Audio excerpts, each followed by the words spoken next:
objek wisata anti mainstream yang bisa kamu kunjungi ketika berlibur ke Singapura. Hai guys, buat kalian yang mau ke Singapura tapi bingung mau kemana aja, dan kalau kalian mau cari objek wisata alam yang menenangkan tapi tetap enggak meninggalkan kesan modern, aku bakal ajakin kalian buat mengunjungi artisiknya Fort Canning Tunnel, alunan lagu dan tarian dari air mancur waterfront, dan juga damainya Chinese Garden and Japanese Garden yang ada di Singapura. Pastinya seru banget karena spot-spot ini instagramable banget. Tapi sebelumnya pastiin kalian udah subscribe channel ini supaya nggak ketinggalan info-info menarik.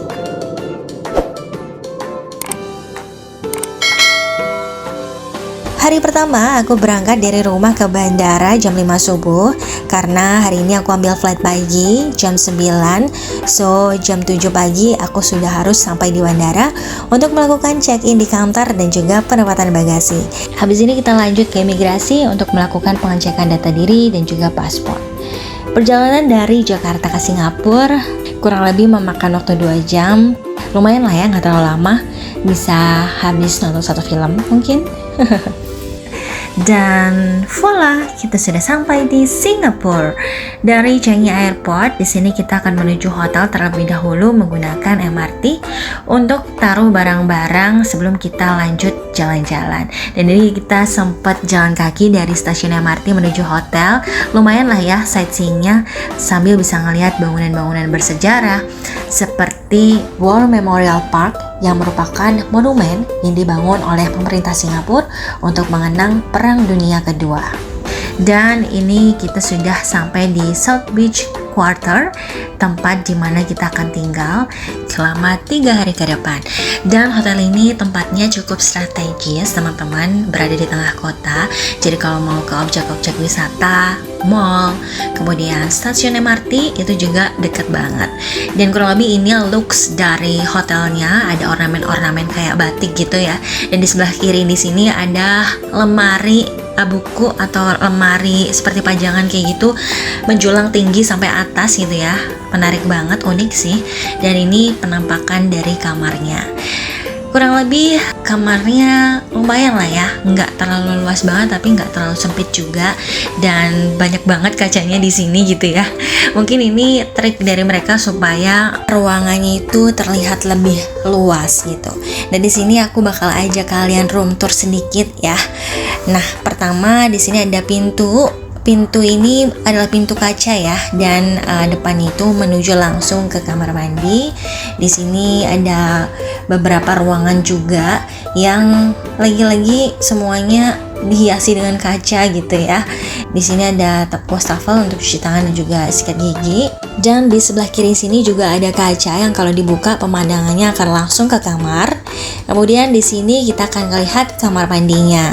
Nah, di kamar mandi di sini ada 2 shower teman-teman. Yang satunya adalah shower portable yang ada di tembok, dan satunya lagi adalah shower yang ada di langit-langit. Jadi bebas kalian prefer yang mana, pakai yang mana, bebas aja.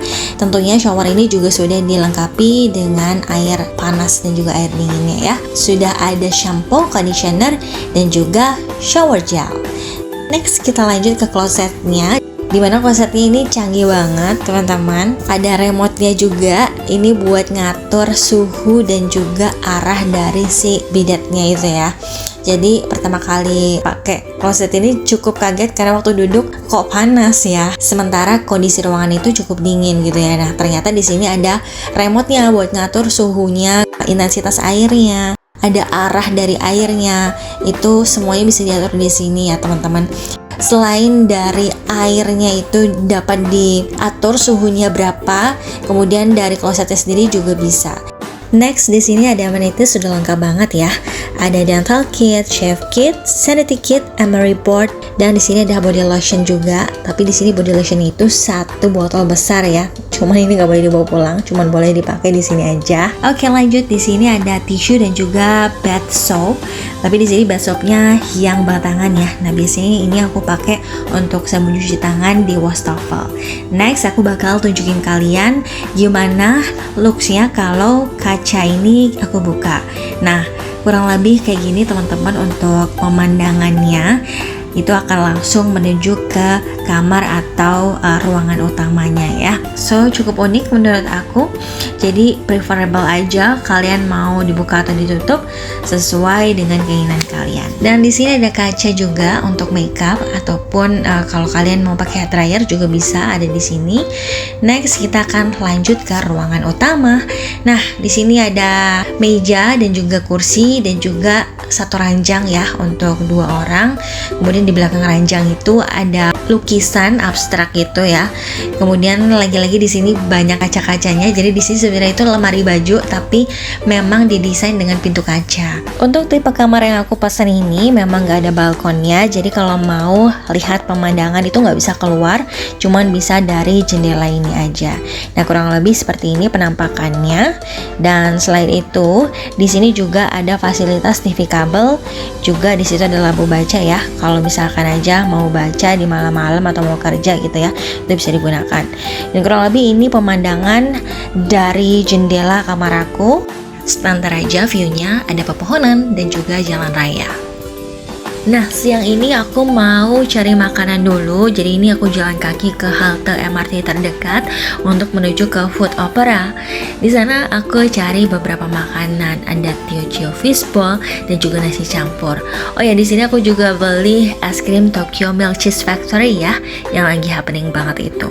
Next, aku akan menuju ke destinasi wisata yang pertama, yaitu Fort Canning Tunnel. Tempatnya itu kebetulan nggak terlalu jauh dari hotel, jadi masih di tengah kota ya.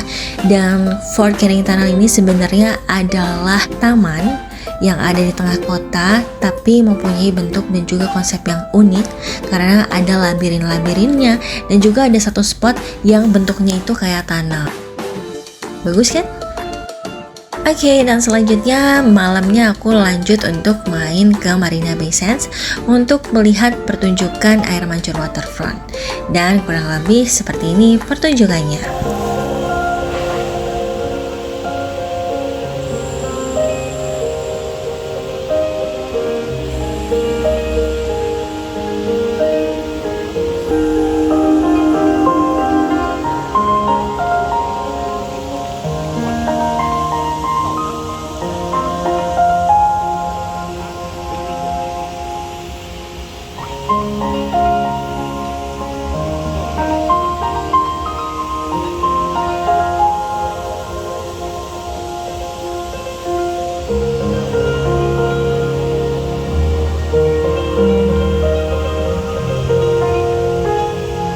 Hari kedua, aku mengunjungi Chinese and Japanese Garden yang ada di Jurong. Perjalanan ke sini kurang lebih menempuh waktu 30 menit menggunakan MRT dari pusat kota. Kurang lebih seperti ini pemandangannya. Di sini memang ada beberapa bangunan-bangunan yang identik banget dengan kebudayaan Cina dan juga Jepang ya. Seperti Twin Pagoda, benteng-benteng khas Cina dan juga beberapa rumah tradisional Jepang.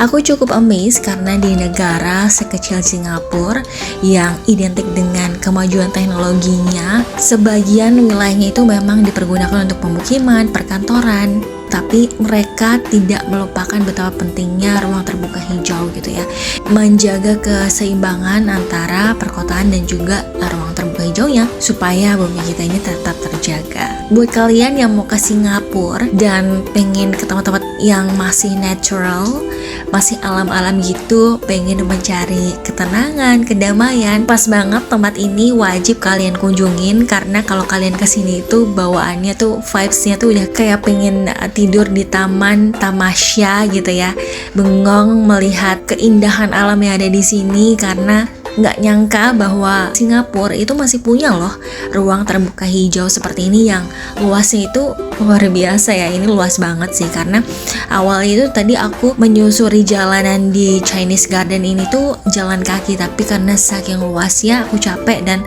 akhirnya aku sewa sepeda aja supaya bisa lebih cepat dan bisa lebih banyak explore-nya. Nah, di sini aku nemuin tempat yang unik juga. Jadi di sini ada satu jalan yang diapit antara dua bukit gitu.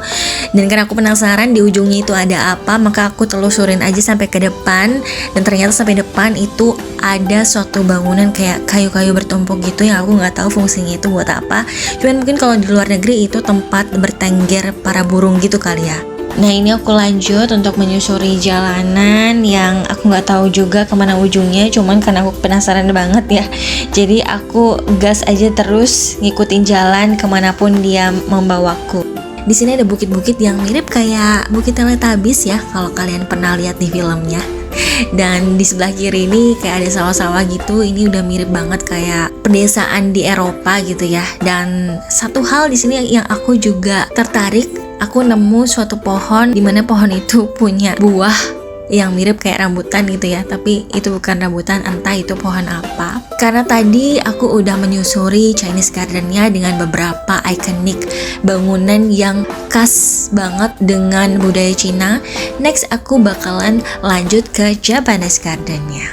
Nah, begitu masuk ke pintu gerbangnya, aku sudah disuguhi dengan pemandangan jembatan berwarna merah yang vibes-nya itu Jepang banget gitu ya. Tentunya dikelilingin dengan tumbuhan-tumbuhan di taman itu yang hijaunya luar biasa, merilis stres dan juga penat karena kemacetan kota Jakarta gitu ya.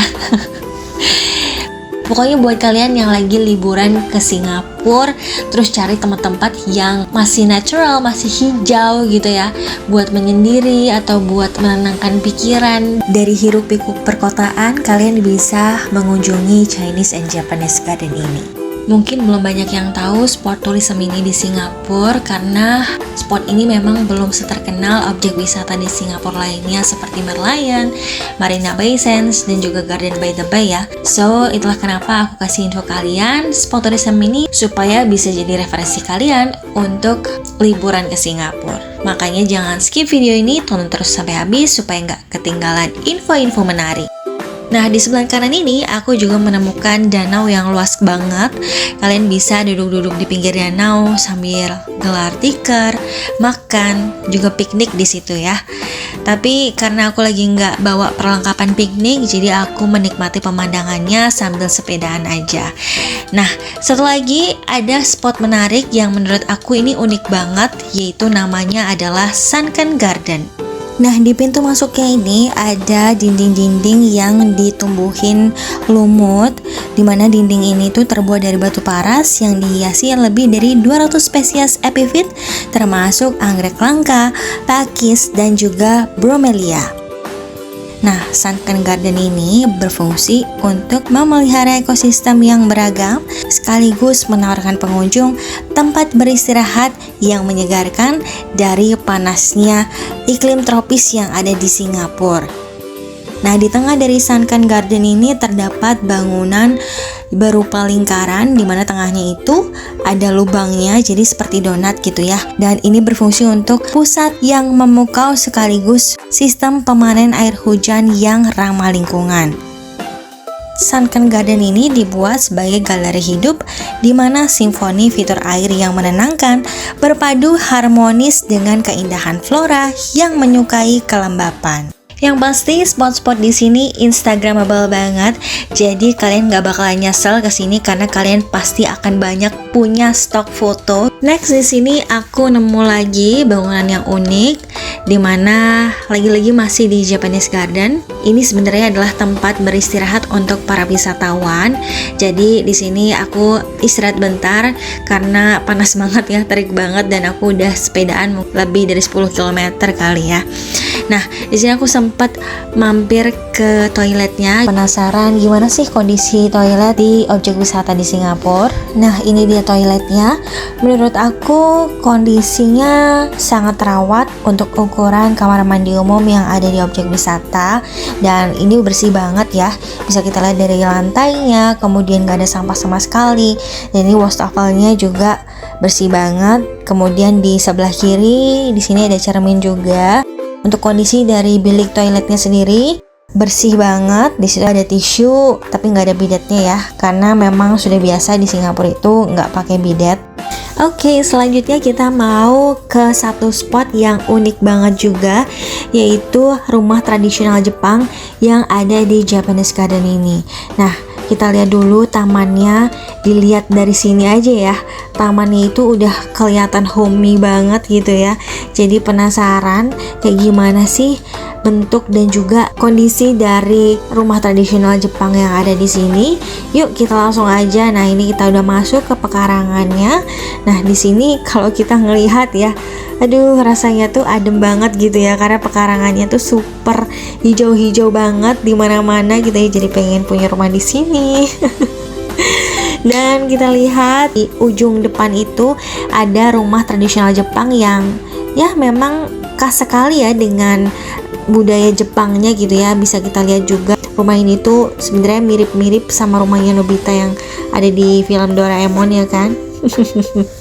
Dan ini adalah kondisi pekarangan belakang rumahnya, masih asri hijau gitu ya. Dan kita akan lanjut ke Bamboo Garden, dimana kawasan ini itu masih masuk di kawasan Japanese Garden ya. Identik banget dengan Jepang karena ya mempunyai sebutan sebagai negara tirai bambu. Jadi buat kalian yang belum sempat ke Jepang tapi tetap masih pengen ngerasain vibes Jepangnya gitu ya, kalian bisa ke Japanese Garden ini. Luar biasa sih. Dan di ujung dari Bamboo Garden ini ada satu air mancur gitu ya, dan beberapa patung-patung yang dipajang. Dan ini adalah beberapa foto-foto yang sempat aku ambil dari spot-spot menarik di Japanese Garden dan juga Chinese Garden. Habis dari sini aku lanjut ke toko oleh-oleh dan makan siang di Trimel Sedih. Dan malamnya aku menghabiskan waktu di Marina Bay Sands. Next, hari ketiga aku awali dengan jogging di kawasan Marina Bay Sands. Lagi-lagi di sini kapan lagi ya kan kita bisa jogging di Singapura yang dikelilingi oleh gedung-gedung tinggi menjulang, ada gedung-gedung pencakar langit gitu ya. Dan pagi ini aku juga sempetin buat mampir ke patung Merlion. Bisa kita lihat sendiri teman-teman, ini pagi-pagi ya, masih jam 7 sampai jam 8 kurang lebih, tapi sudah ramai banget seperti ini. Dan kurang lebih itu perjalanan 3 hari 2 malam liburan di Singapura. Semoga bermanfaat dan sampai ketemu lagi di videoku selanjutnya. Bye.